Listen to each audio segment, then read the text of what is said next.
Shurland, thank you for being here with us today. My pleasure.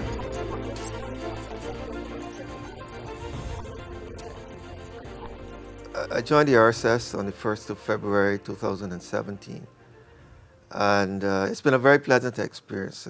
What I sought to do as the executive director is to firstly create a strategic environment that we can treat to today's challenges or today's security challenges. The basis of our strategy is capacity building. So a very heavy emphasis was placed on training and development and training and doctrine. To do that, we did a comprehensive training needs analysis with our member states so that we had the requirements to not only develop our partners at the RSS, but also to reach out to international development partners to see how they can assist us in bringing our skill sets up to today's realities.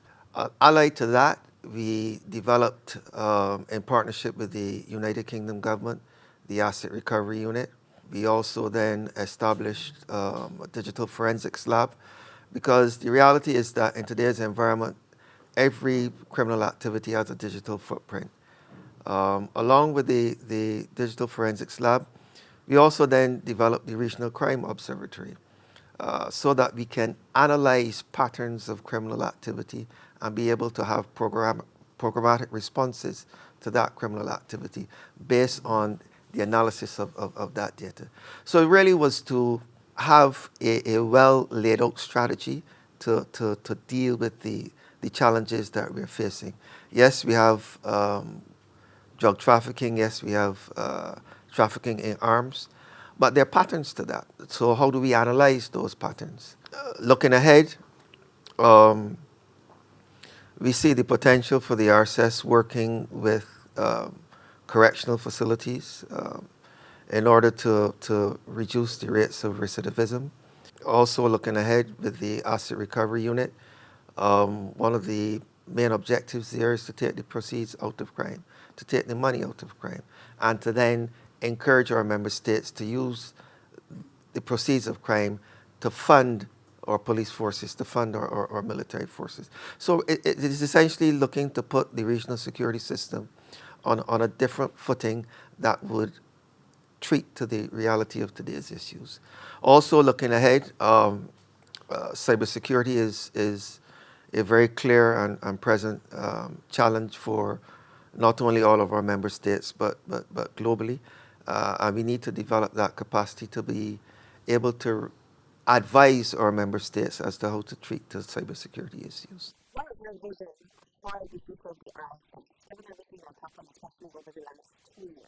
To be the security partner of choice, whether it is providing advisory services, whether it is working with our member states to treat a particular security challenge, or whether it is working with CARFA, as we had to do during COVID, but to position the regional security system as the security partner of choice. And I think working with our international development partners, the United States of America, the European Union, United Kingdom, Canada, we are a one-stop shop that you can reach out to coordinate, whether it is training, capacity building, whether it is a deployment. But to have the RSS positioned as the partner of choice when it comes to defense and security matters in our sub-region. Do you believe that the RSS should be an operational facility with a standing force, or should it remain as it is as organizing? I think history would show that what we do in terms of coordinating and mobilizing is the preferred choice. The cost associated with maintaining a standing force, I believe, would negate what currently exists. Let me tell you what I mean.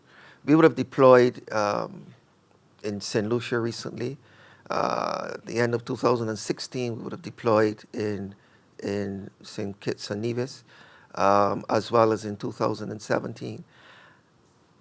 The coordination of that deployment and the mobilization for that deployment was coordinated at the RSS headquarters. I think it is more cost effective to have the ability to mobilize as opposed to having a standing force just there waiting. The beauty of the regional security system, particularly the treaty, is that it allows for that mobilization, fast-paced, non-bureaucratic, because the rights, privileges, and immunities of a Barbadian deploying to St. Kitts and Nevis is enshrined in the treaty. So I don't think that there's a need to have a standing force, because the costs associated with that would mean that you would have them there, but you don't need them. The fact that we train together, the fact that we exercise together, means that when we deploy together, we have that shared level of training, that shared level of understanding. So I would not support having a standing force sitting down in a particular jurisdiction. I think the ability to have that flexibility to move as required is perhaps the better option. Okay. Do you have any words to offer on the cusp of the 40th anniversary of the RSS? I think when I reflect on where the regional security system has come from, that particular security environment to today's environment, today's environment requires a lot more cooperation and collaboration, not only within the RSS member states, but with all of our development partners. When you look at the interests within the Eastern Caribbean or within the Caribbean, you have interests, there are UK-dependent territories, there are US-dependent territories, there are French-dependent territories, and there are Dutch-dependent territories.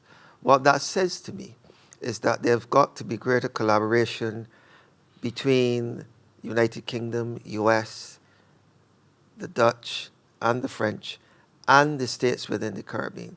Because when you look at the closeness geographically of some of our island states, between St. Lucia, Dominica, there's Guadeloupe, there's Martinique.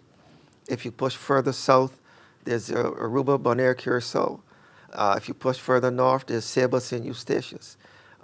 You've got the United States Virgin Islands. So what I'm saying is that we need to build on the already existing relationships with our international partners to be able to completely dominate that space, share information, share assets, deal with intelligence as a collective to be able to treat to those security issues. So in looking forward, I think there's potential for further development of those relationships to treat to those security issues. Thank you very much, Commodore Shurland. That was Commodore Errington Shurland, Executive Director of the Regional Security System and Chief of Staff of the Barbados Defense Force, speaking for us about his vision for the regional security system. I am Sarita Messer. Thank you for watching.